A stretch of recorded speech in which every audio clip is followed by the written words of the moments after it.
Hello, everyone. I'm Congresswoman Karen Bass from Los Angeles, California. I want to welcome everyone who's joining us online today. I hope that everyone is well. I hope you're safe at home. I hope you are observing all of the recommendations and you're practicing social distancing, but that you're not isolating yourself. You're finding new ways to stay connected to each other. I know these aren't the circumstances under which any of us would prefer to meet, but it's so important to be here together to celebrate our courageous first responders and above all, to rally the country, to get them the critical supplies and support that they need to do their job to save lives and to lift our country out of this moment. I want to thank our first responders who will be joining us. I want to thank you for your service. And let me apologize to those first responders who are risking their lives because they don't have adequate protective equipment. This should have never happened. There is no excuse for this lack of leadership from the White House. I want you to know that I spent several years working as a physician assistant in one of the nation's largest trauma centers in Los Angeles. I worked in the trauma center at the beginning of the AIDS epidemic. I remember working without protection, and I remember the fear I had every day. I know the commitment you have to save lives, even if it means putting your own life at risk. The nation thanks you for your service. I also remember when the Ebola crisis hit. I remember how President Obama and Vice President Biden rallied the entire world because they understood what a pandemic was. The World Health Organization during that time predicted that 1 million people would die. Now, one person dying is too much, but 11,000 people died because the vice president, the leadership, the knowledge that the international leaders have of him and his relationship, they were able to mobilize the world. There was one death in the United States. I could go on and on talking about how many reasons and how many ways I believe he is an outstanding leader, and I'm so proud to support him right now. I only wish that he was in the White House today. Please join me in welcoming Vice President, soon to be President, Biden. Thank you very much, Congresswoman. Karen, you're a remarkable person, and thank you for actually, when we were thinking about doing this, it was your idea how to do this. So thank you very much. And first, let me start by saying how much I appreciate all of you taking the time out of the day to talk with me. You know, you're literally carrying the weight of the world on your shoulders, the first responders. Our people, our nation, we've always owed you. We've always thought that it was important that we recognize what you do every single day. You put in long hours. You are in a situation where you move very rapidly to try to help people. But the fact is, you know, you lift people up, and when they're at their most vulnerable, and you fight like hell to protect the health and safety of your neighbors. That's always been true. But now, there's not a single person across this country who doesn't see exactly who you are and the heroes you are. Karen and I know because she was one during the crisis before, and I observed you all the time. But the average American doesn't know what you do every day, so I only have one message for you. Thank you. Thank you for who you are. Thank you for what you do. And thank you for your courage and your commitment, helping other communities, everyone, all of us. And you don't ask, you know, what community. You just go in and you do it. Thank you for being there for all of us when we need you the most. No, this isn't easy for any of you.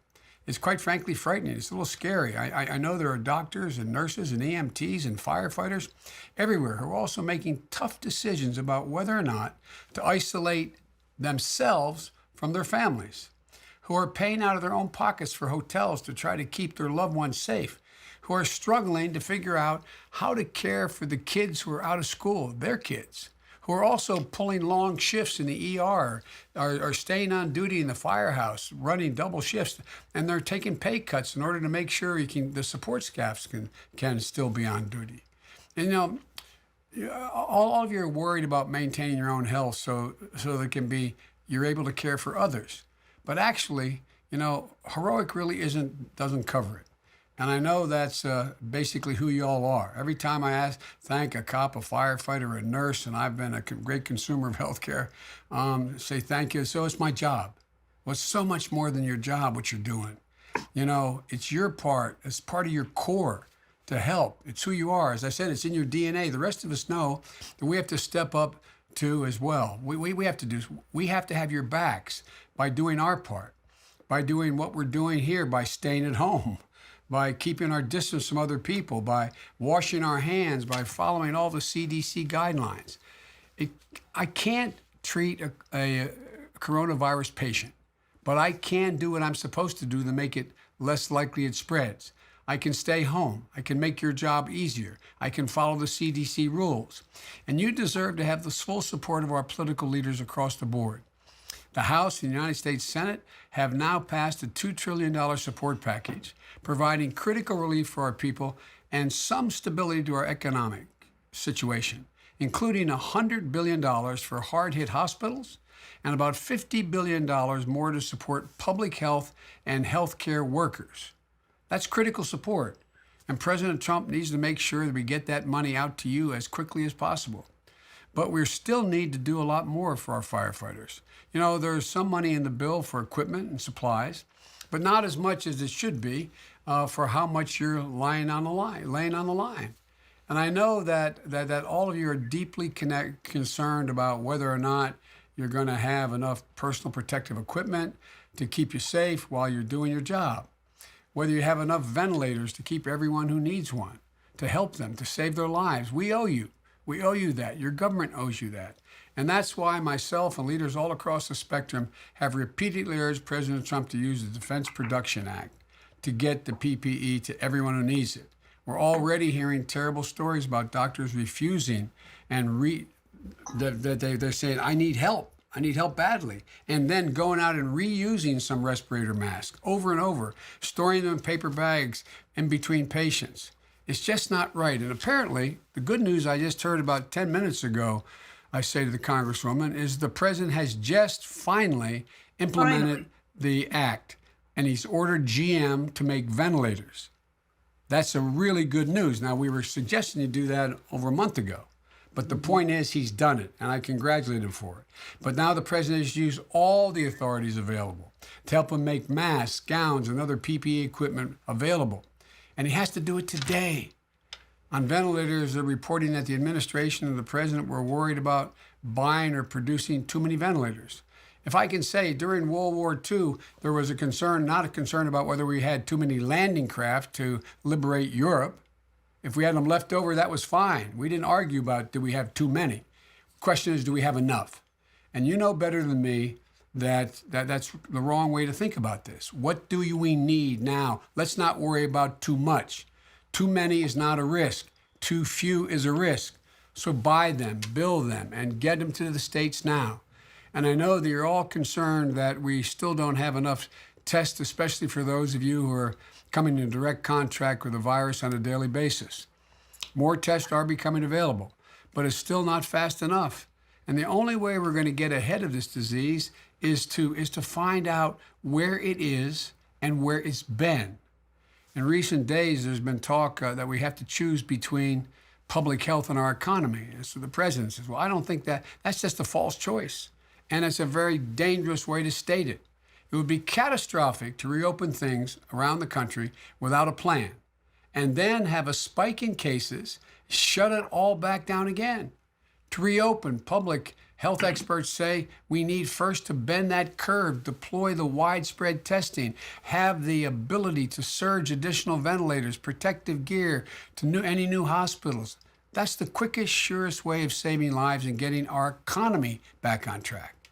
We need to make a significant investment in the people doing the work and saving lives to get our nation back on track. And I know we will. I know we will. Because of you, I know we're going to get through this. You're the best America has to offer. You're the folks who run toward danger, not away from it. You're the ones who we look to for help. And I couldn't be more proud of everything you're doing.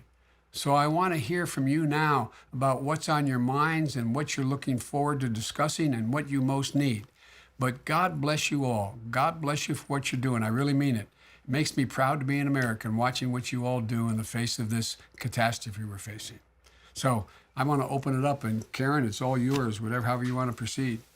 All right. Thank you so much. Our first question tonight comes from Dennis Lawson from Washington State. Dennis is a battalion chief and represents the chief bargaining unit for Central Pierce Fight and Rescue. Dennis, we'd love to hear your question.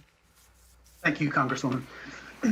Vice President, Mr. Vice President Biden, my name is Dennis Lawson, as you've heard. I am the president of the Washington State Council of Firefighters, representing 9,000 union firefighters here in the state of Washington. It is an honor to be part of this town hall meeting, and I'm grateful for the opportunity to talk to you about what's important to our members. Sadly, 4 weeks ago, we had the first American death, and that occurred in Kirkland, Washington. At that time, our responders made a choices to go in there and provide the services that they were able to do. Shortly after that death, we were notified that we had firefighters, paramedics, and EMTs placed in quarantine. Now, I'm not sure if everybody knew what quarantine or isolation actually meant back 4 weeks ago, but I think we've learned it now across our country. These firefighters were placed in quarantine where some were away from their families, they were locked in fire stations, and many of them were actually looked upon maybe a little bit differently by those even though he worked with. We had wonderful stories about people, neighbors trying to rally around. We also had some personal stories that were very touching. We had a firefighter, third day on the job, firefighter Carlos Taldano from Kirkland Fire. Now, we've assured him that this is not the normal. This is not what's going to be expected in his course of his career. Now, I've been on the job for 33 years. I've seen a lot of things, but I've never seen anything like this before. I hope I never see it again. I'm grateful for our International Association of Firefighters, the leadership they've taken place and what they've done. When we worked out with our Kirkland firefighters and we were working through the quarantine and the isolation process, sadly, we also had a firefighter who was away from his wife who was going to give birth to a child. And the news that he got is that his wife delivered a baby boy named Hudson. And this firefighter, their wife Amanda, had a baby boy while he was in isolation. And people need to understand, this is real. This affects us across the country. And I know there's different ways of doing business, but let me tell you, Mr. Vice President, and you know this better than most, the men and women of RIFF and our profession, firefighters, paramedics, and EMTs, we love our job. We love what we do. We love serving our communities. We want to make a difference. And the issue of PPE, personal protective equipment, continues to come up. So my question to you, Mr. Vice President, what would you do to make sure that your firefighters, paramedics, and EMTs have the necessary and appropriate personal protective equipment to perform the work that their citizens have asked us to do? Thank you, sir. Well, first of all, thanks for all you do. You guys are incredible. And you're the only folks. I grew up in a neighborhood in Claymont where you either became a firefighter, a cop, or a priest. I wasn't qualified to do any one of them. But a lot of my buddies, you're the same people who would, when you were kids in high school, you'd run to help somebody getting 10 guys on one guy, you'd run to help the one guy getting beat up. So it's not what you do, it's who you are. You're an amazing group of women and men. And look, one of the things that, I want to encourage the president to continue to do what he's begun to do. But, the first case in Washington State was confirmed back on January 21st. There were those of us in the 27th, I was writing articles for national press saying, we've got to move on this. This is important because we had the experience of going through something like this, not the same, but the Ebola virus, the Ebola pandemic worldwide earlier. And you can't move too quickly. It's only if you move too slowly. And so we've been really slow getting off of off the track here. I mean, it's just been too slow. And now in Washington State, I brief every morning with a group of docs that I have work with me. There are 3,207 confirmed cases as of this morning, and 46,308 tests have been taken so far. And there's 147 deaths, and hospitalization data, though, is not available up there. So the point is that you've been an epicenter for a while. I've been talking to your governor today. I've been talking to him. I think he's doing one hell of a job. But here's the deal. I think it's really important that we understand not only the protective equipment you need, because that's about mobilizing the industrial community through this act that the president has available to him to say, stop making cars, make ventilators, stop making this, make masks, stop doing that, make that. He's been reluctant to do that, and I still don't quite understand why. He says he is a wartime president, but he's not acting like a wartime president. This is a war against this virus. And so here's the point, that one of the things we don't talk about, Dennis, is that there's an awful lot of EMTs, there's an awful lot of firefighters, there's an awful lot of nurses and docs who are also having serious problems in terms of their anxiety and working deal through the equivalent of post-traumatic stress. And we need to also help there. There's nationwide, you got 2,000 firefighters who are dealing with this problem. There is nothing, the point I want to make, and I know this may seem inappropriate, but I want to make, there's not a single bit of difference between mental and physical illness. None. Zero. It's an illness. It's an illness. And they're able to be treated. That's why we pushed so hard in the legislation we had for healthcare that they be parity. Insurance companies have to pay for both. We need to, when you see that firefighter, you can see the stress. It's not about his or her bravery. It's not about his or her courage. It's about the impact on them in terms of how it's changed the way they think about things. And they need help. And you should encourage them. And I encourage every firefighter, nurse, doc who's going through this to seek the help you need, number one. Number two, I think what's going to happen now, Dennis, is that the legislation that Karen and her colleagues passed and the Senate passed has a lot of really good things in it. But I know from given the responsibility of handling the Recovery Act, it was called, the economic crisis in our administration, it was $900 billion. It's all about management and execution. How do we now get these things done? How do we get the money out the door for not only the equipment that is needed, but get the money out the door to keep people from having to lose everything they own, to be able to make sure they get a paycheck, to make sure they can buy the prescription, get the prescription, to make sure they can do whatever it needs economically. And that really requires a place for all of you to go, all Americans and small businesses, to know where they go to get the information. For example, unemployment. You know, I was talking to your governor and other governors about this. The unemployment situation is now the House and Senate did a good job in making sure that we plussed up unemployment benefits, add $600 to whatever the normal payment would be, making you whole up to $75,000, et cetera. But there's not enough people in the unemployment offices around the country in order to be able to manage them. So what I'm worried about is 2 weeks, 3 weeks, 4 weeks down the road, people are still going to be struggling, not getting answers. So the president should be setting up, the White House setting up, letting everybody know in public service announcements, this is the number you call. This is where you go to find out how things are going to get done. And it really matters, again, in terms of how people think about this. People want to believe. The American people are brave, they're strong, they're courageous, they're willing to do whatever needs to be done. But when we tell them, now you have this unemployment insurance, now you have the money to keep small businesses open, now you're going to get the equipment you need to keep you safe, the PPE, then, and it doesn't happen, then they begin to wonder, whoa, wait a minute, what's going on? So it's about management now, management. And I think that's really, really important. What we talked about a while ago, literally several months ago, was the need to front end push all of this material that we needed. For example, we should be engaging the military, the United States military, more. I noticed that the Pentagon, the chairman of the Joint Chiefs, talked about asking retired military personnel who were engaged in having done health issues, whether they were doctors, nurses, or any other function in the United States military. And thousands have said, yeah, count me in. They're retired. So the question is implementing this. We talked about this before, making sure that there's enough beds available, not just are there, and the military has the capacity to put those hospital beds in places that in fact can be used immediately.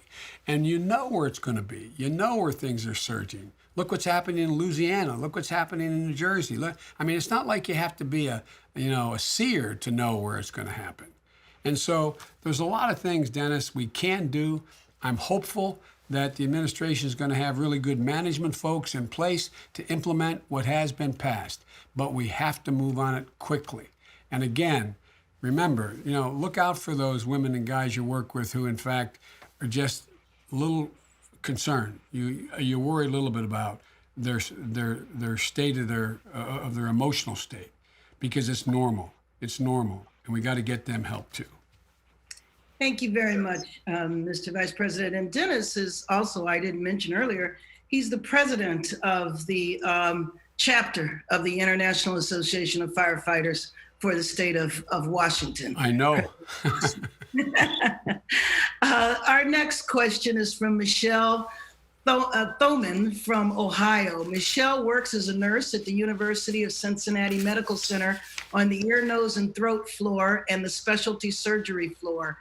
We'd love to hear your question. Michelle is also represents approximately 1,700 registered nurses as the president of the RNA, a local union of the Ohio Nurses Association. We'd love to hear your question, Michelle. Thank you very much, Congresswoman Bass, and thank you, Mr. Vice President, for allowing us this opportunity to speak with you.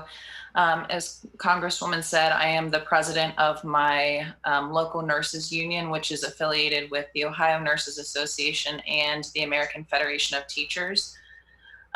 Dennis spoke a lot about the critical PPE shortages, and Ohio nurses are facing those same perils, including the lowering of standards from the CDC to help conserve our PPE. These perils can't be understated. We continue to come into work because we know that our patients' lives depend on us being there. And when we're exposed, we're pulled off of our staffing rotations. There are hospitals in Ohio, including my own, that are forcing nurses when we're furloughed to rely on our own PTO or wade into the sea of red tape of workers' comp and short-term disability during this global pandemic. Many nurses really feel like we have no assurances that we'll be safe when we go to work. And on top of this, we're facing economic insecurities due to possible workplace exposures. I would like to share with you that this afternoon, I was actually mandated off of work on a 7-day quarantine and mandated to be tested due to a possible workplace exposure and development of symptoms. So my question, Vice President Biden, is when nurses are being placed off of work and having to run out of our PTO and are not being paid, and we start defaulting on our mortgages and are unable to afford groceries or our student loan payments, what should the government do to help them? Well, first of all, I'm sorry for your situation. There's a lot of nurses and docs and others are going to be in your situation in terms of exposure. That's what I meant about risk. And I know it's a hell of a burden. And in addition to that, by the way, I've been a great consumer of healthcare because of the things that have happened in my family. And I want to tell you, and I'm not being solicitous, if there's any angels in heaven, they're male and female nurses. Docs let us live, but not a joke. You make us want to live. That's not a joke. I watched my son dying for 15 months. I watched the nurses. I was in ICU for a long time. I watched them and watched how they took care of my boys, and my wife and daughter were killed. You're incredible. You're absolutely incredible. And you deserve, at a minimum, what you give to everybody else. So let me start off by saying that one of the things that the emergency paid leave that was passed applies to everyone on top of your current paid leave. It would cover 14 days of paid leave or the duration of the quarantine that you're quarantined. So if you'd never have to worry about running out of paid time off or because you're sick or because you're exposed to the virus. That's what I meant about the management of this legislation that passed now. How do we let you know? How does the government let you know how you get it? When's the check get mailed to you? And will it get mailed to you on time? And there's not a single person across the country who doesn't see exactly what you're doing and who you are. Now Congress has taken some important steps. I'm going to read off a couple of them here. And there's good things in this relief bill. For example, $1,200 per person in direct cash payments. It's supposed to go out to every person in the country. child care assistance for essential workers like you, mortgage payment postponements for anyone who is financially impacted by the crisis. That's what has been passed. Now it has to be implemented.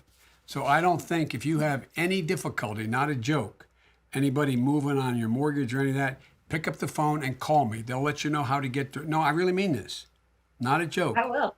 Not a Absolutely, I joke. will. Because it's about how we get the money and make sure it's there. You're entitled to it now. Every American's entitled to this.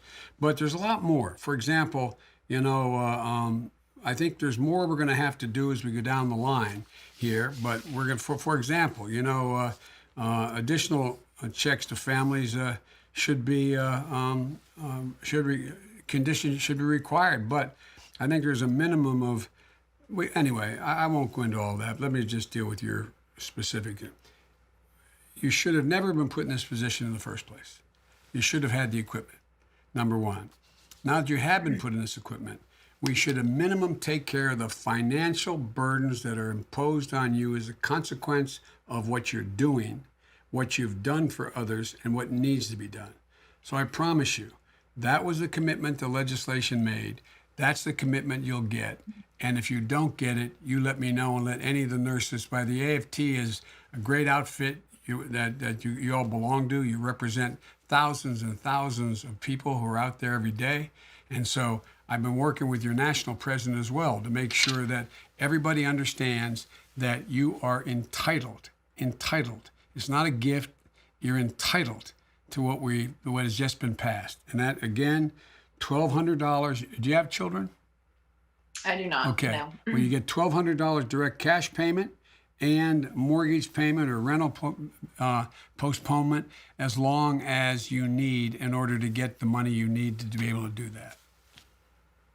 Great. Thank you. Does that help to answer the question? I think so. Do you have any thoughts on student loans? Yes. For nurses? One of the things that I proposed, and I think we're going to have to come back, that's what I started to say, but I didn't want to take up your time, is that I think there's two things that we should be doing now. And that is that I think we're going to have a second round of these checks going to people individually 6-8 weeks from now. And secondly, I propose that there are a minimum of $10,000 forgiveness per person for student loan debt, because we're putting you behind an 8-ball in a way that is just hard to overcome.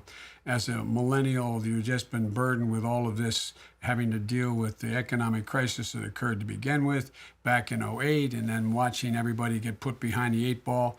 And so I propose that, and it's a proposal that's been put forward by Senator Warren and her colleagues, which I strongly support.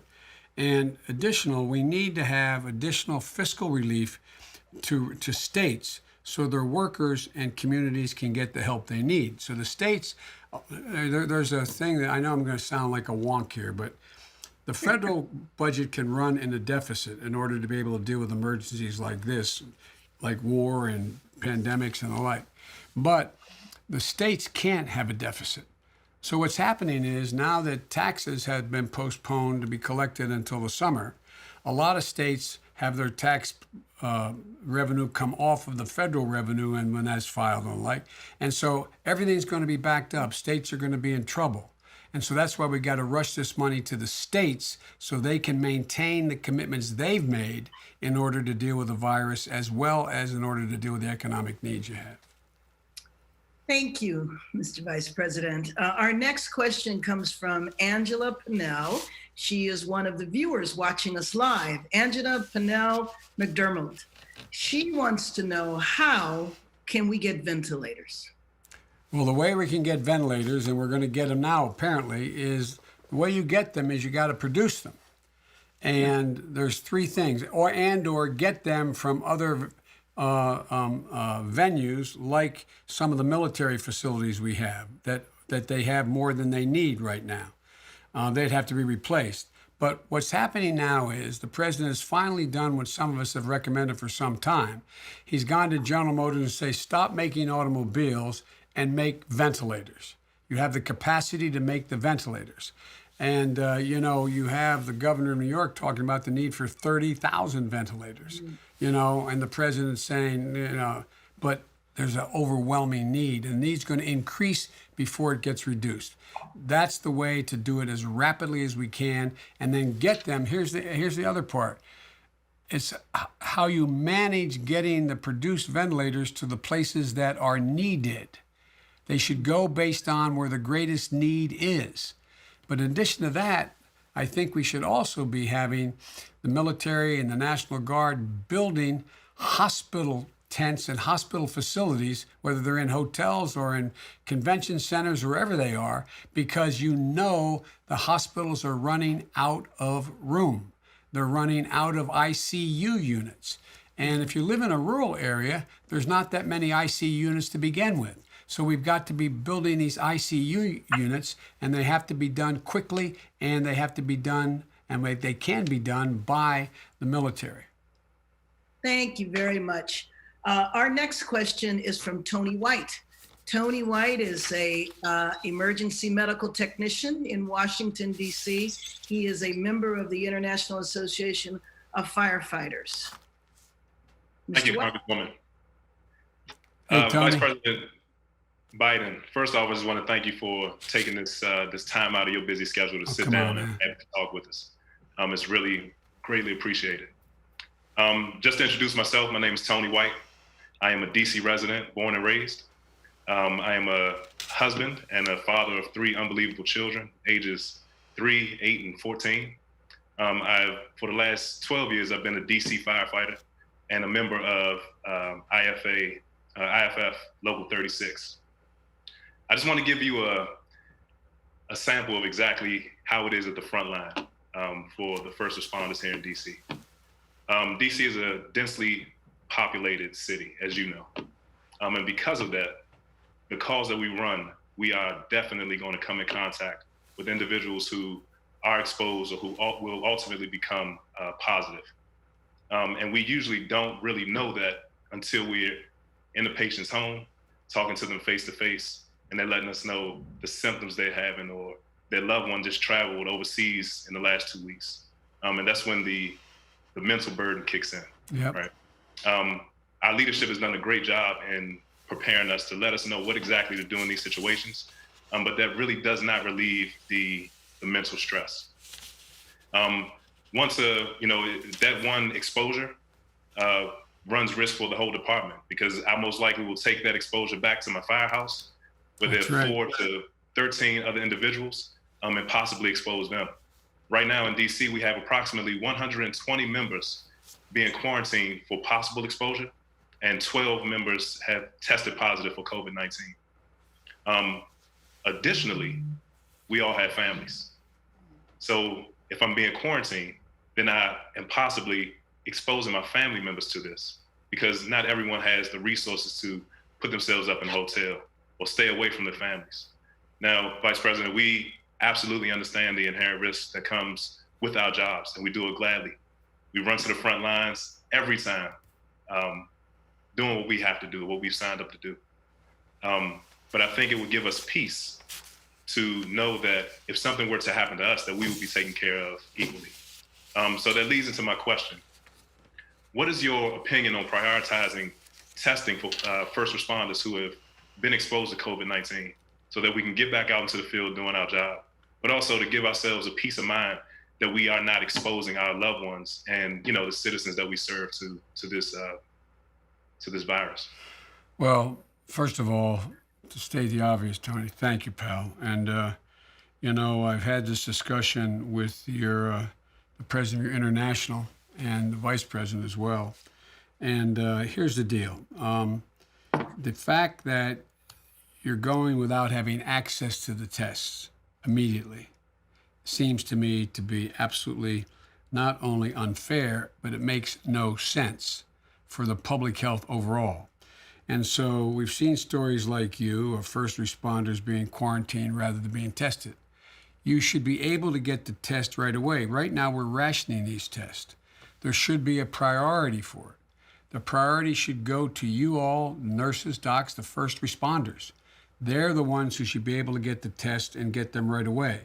Now, we don't have enough tests for everyone who needs them, but Many doctors are being told to test people aren't severely ill because there isn't enough not to test because there isn't enough capacity. As a result, we don't know how many people are really infected. And the United States is in the middle of a major healthcare crisis. To state the obvious, we should be able to get people tested they need and take care of the men and women on the front lines to know whether or not you should be able to go back out or you have to be quarantined. And I think the CDC must draw on the advice from outside scientists and clarify the criteria for testing. It includes prioritizing first responders. That's the first deal, healthcare workers, so that you can return to addressing the needs.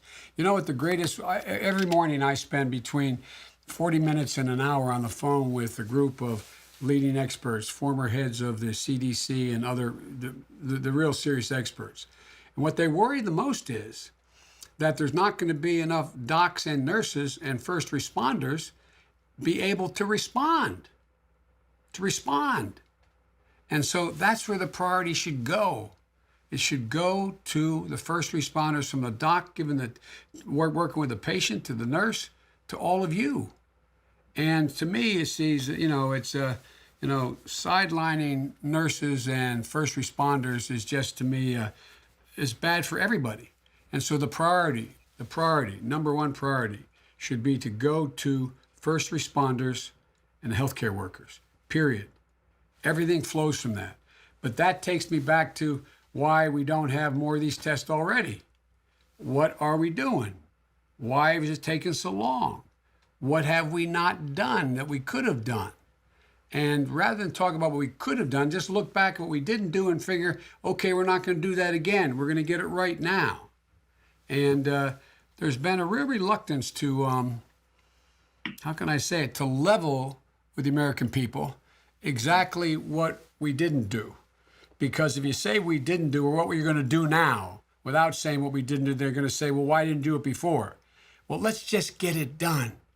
I'm not looking for anybody to take political hit or blame, let's just get it right. And it's important you're healthy, Tony.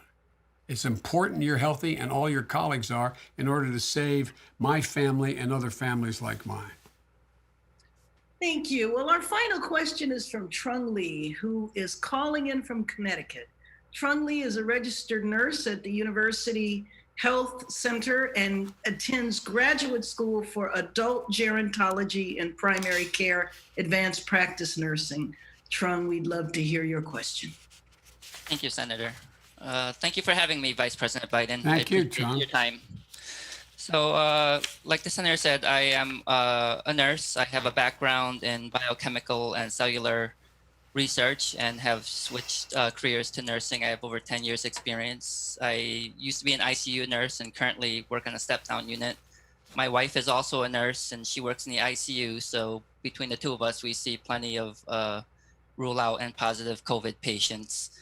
And I'm pursuing my degree in advanced practice nurse in the gerontology field. And I currently have 4 children and 2 stepchildren. So I'm busy, especially with school being out.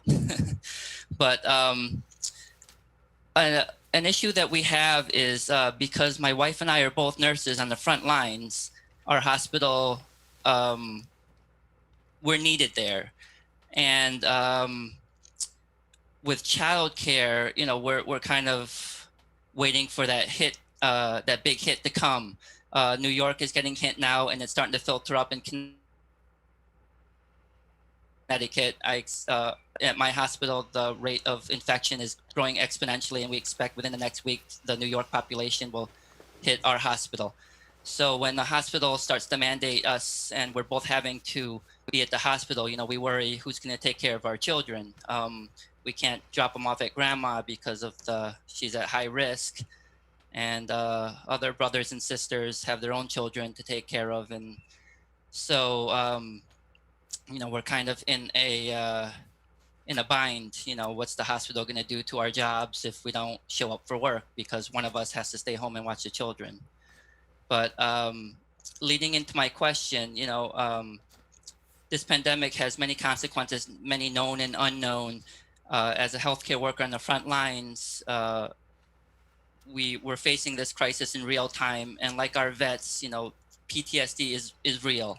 And you had touched upon this in your first question, in that a lot of times we deal with the patients, we face death, and we're just told to pick up and move on to the next patient, and without any debriefing or anything like that. So what are your thoughts about the mental health of our healthcare workers and frontline responders and doctors, nurses, EMTs? What are your thoughts on the briefing protocols, and what problems and possible solutions do you foresee in this foreseeable future post COVID-19 for our mental well-being? Well, first of all, thank you, and I can appreciate the difficulty. Both you and your wife are expected in the hospital, and you're there. And how many children do you have? I have 6, 4 biological and 2 stepchildren. God love you. God love you. Well, look, number one, it is frightening, and for too long, too many professions, I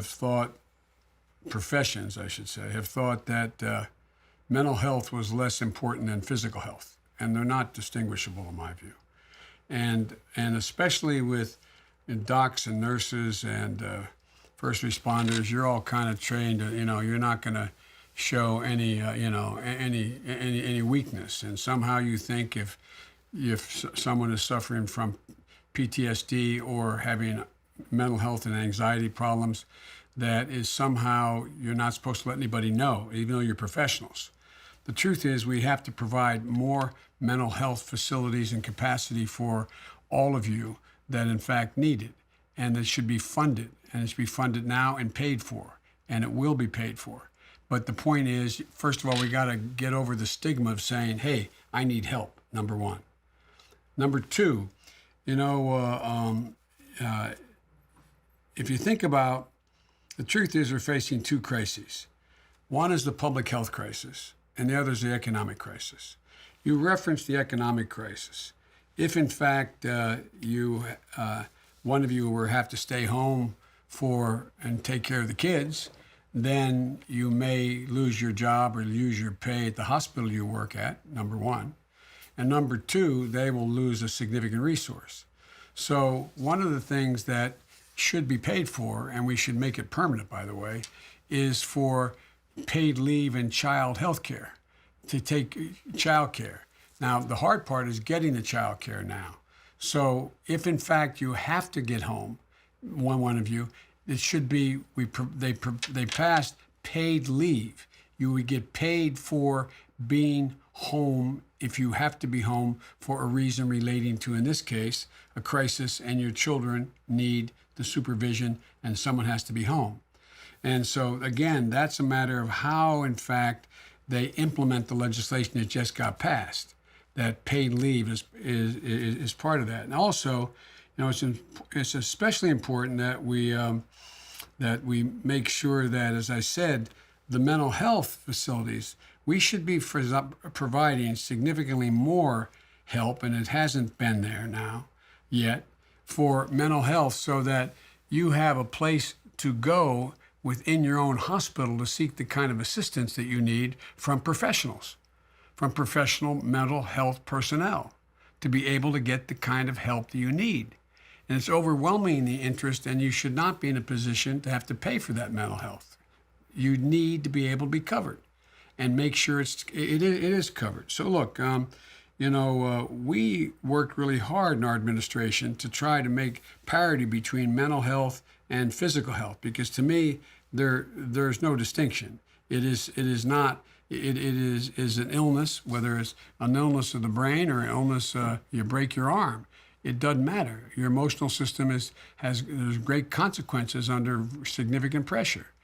And so, but beyond all that, what we have to do is make sure that you're covered across the board in terms of the costs that relate to the work you're doing, and if you can't do it, how you get paid, you're going to get paid anyway.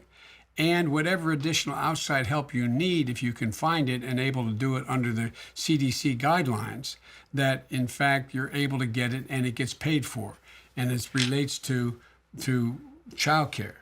And so, and it's going to be, look, the other thing I know you know, Doc, because you're a really well-educated man, you know that there's a lot of going to flow from what happens as we finally beat this whole epidemic. And we're going to beat it, but it's going to take a while. And what's going to happen is there's going to be a lot of, how can I say it, a lot of scars left along the way. Just with, for example, single moms having to stay home with 4 kids and be essentially quarantined for, essential quarantining, of them being able to go out for a walk for a long, long time. It's hard. It's really hard stuff. Like, for example, anyway, I have a son-in-law who is one of the leading reconstructive plastic surgeons in the Philadelphia area, one of the major hospitals, and rated as one of the best. And he's telling me, we talk every day, and he's part of this group as well. And what's going on in the hospital is what all the other things that have to be delayed. The operations that can't take place, that aren't available to take place, that are allegedly selective. But look at all the people. Like, for example, my wife and I worked very hard on this cancer initiative, the moonshot we had. And then the Biden Cancer Initiative that had 21 heads of the major cancer hospitals and about, I think it's 13 Nobel laureates. Well, we got a call from one of the folks on our board saying that, look, we got a lot of cancer patients at home who are scared to death. They're elderly. They don't know how to get whether they're going to be able to get their treatments, whether they're going to be able.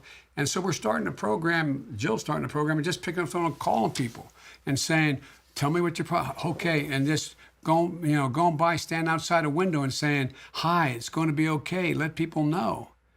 But there are all these ancillary issues that relate to being not able to get the normal access to health care that is people expect, and particularly people who are suffering from a disease that requires some constant care and attention. Afraid to go into the hospitals because what happens if I go in? Am I exposed now that my immune system is compromised? And so there's a whole lot. We should be making sure that were I in office, I would have my Surgeon General and/or the head of the CDC every day going out and as assistants talking on the air, reassuring people of what is coming, what needs to be done, what we are doing, why not to worry, what to worry about, just leveling with people, leveling with them. But in terms of your ability to, if one of you has to stay home, you are going to be covered by that. And everybody's going to get a $1,200 payment period under 75 grand. And that should be mailed out quickly. That can help in a lot of other ways as well.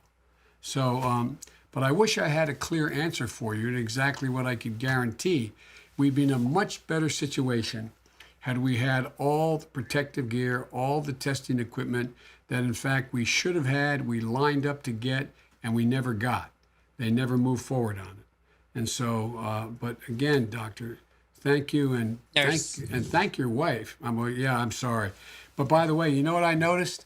I noticed that docs are finally figuring out that nurses can do a whole hell of a lot more than they've been able to do. You guys are going to be doing cataract operations and a whole range of other things before it's all over. I'm telling you the truth. They won't admit it, but yeah, I know. No, it's coming. It's coming. And I think it's going to be, and there's a lot. The interesting thing about the United States is every crisis we've ever faced, we've always come out stronger in the other end and learned our lessons from it. I hope to God we learned the lessons from the ill preparedness of this, for this one, which we should have seen, which some of us talked about early on, way back in January. Exactly. Did you have anything else you want to ask me or tell me? Yeah, you had touched about in your talk earlier about our hospital now is having us reuse masks, put them in paper bags and tape them on the doors of the patients' rooms with our names on them. So, we're reaching in and out of a dirty bag and putting it on until we find out the patient's positive, which could be a week later. And my wife was at the hospital last night. She said, even though nothing went wrong, everyone's wearing their mask, there was this underlying tone of dread that was unwritten. you can see it in everyone's faces, you can hear it in their voices, but we put on our straight faces and plunge forward. But I don't know Doc, what to say about that. Well, what's happening is that we've got this idea of everything's going to be okay tomorrow. The rate of these cases are doubling every day. We are now surpassed China in terms of the number of cases. I mean, so we just have to level with them, be honest with people, be honest with them. And as you well know, doctor, I'm sorry to demote you here. I'm Okay. joking.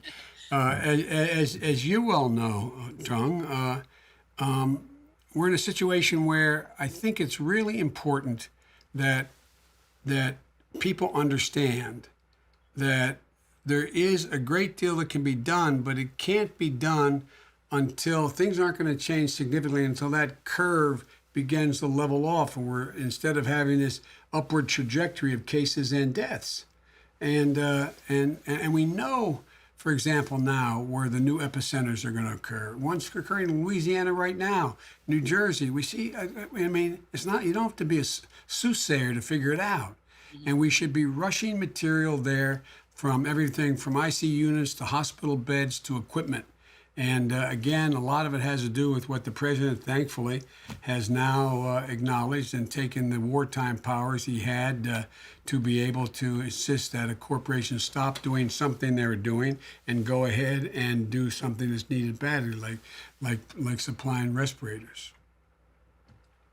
Thank you, Vice President. Well, thank you. Come on, God love you. Thank you.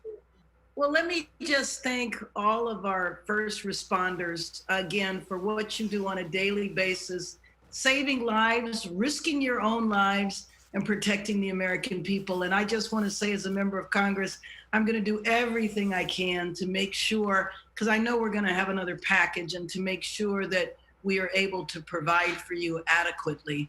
I just have to say, Mr. Vice President, I know that if you were in charge today, you would have centralized the resources. All of these first responders would have had everything they needed, because you would have coordinated it. And I don't think anybody would ever question, when you got up to the microphone, that you would be speaking with the American people in your heart and not worried about your own self or your polling numbers. I also know that you would have brought the world leaders together to address the health crisis, but also the economic crisis that needs to be coordinated internationally. And all of those are the reasons why we need you to be the next commander-in-chief. Well, So you give me a lot of credit that maybe I don't deserve, but I do think, Congresswoman, that there is an international component to this. You know, we just had the meeting of the G7 and the G20, and our Secretary of State insisted, and this broke the meeting up basically in terms of her influence, that this be called the Wuhan virus. And they're saying, whoa, wait a minute, let's not get into that now. Let's talk about what we need to do together. And people say, well, what are we going to do about what internationally is of any consequence? Well, it's a lot internationally of consequence.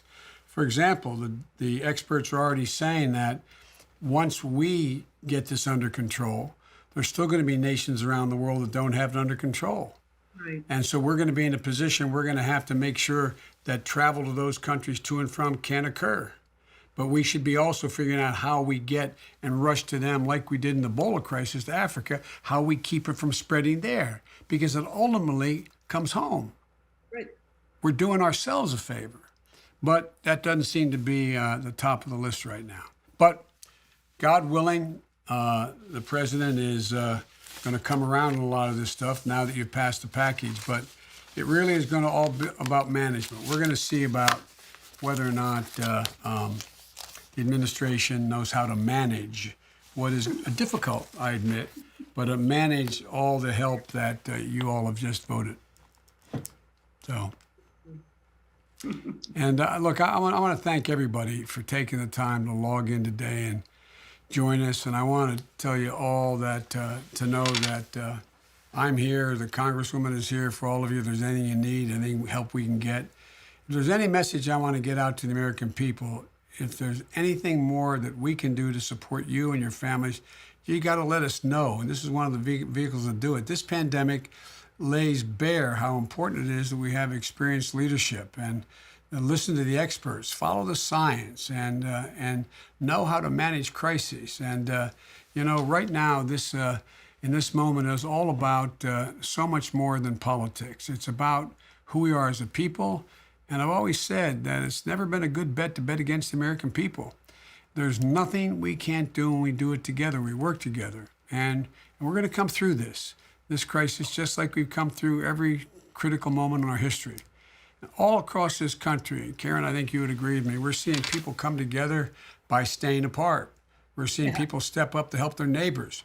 We're seeing all of you suit up every morning and every evening and keep fighting.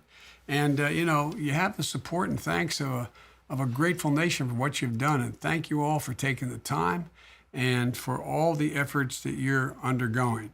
And may God bless you all, because we need you badly. We need you badly. Thank you. And Karen, thank you so much. I appreciate it, Congresswoman.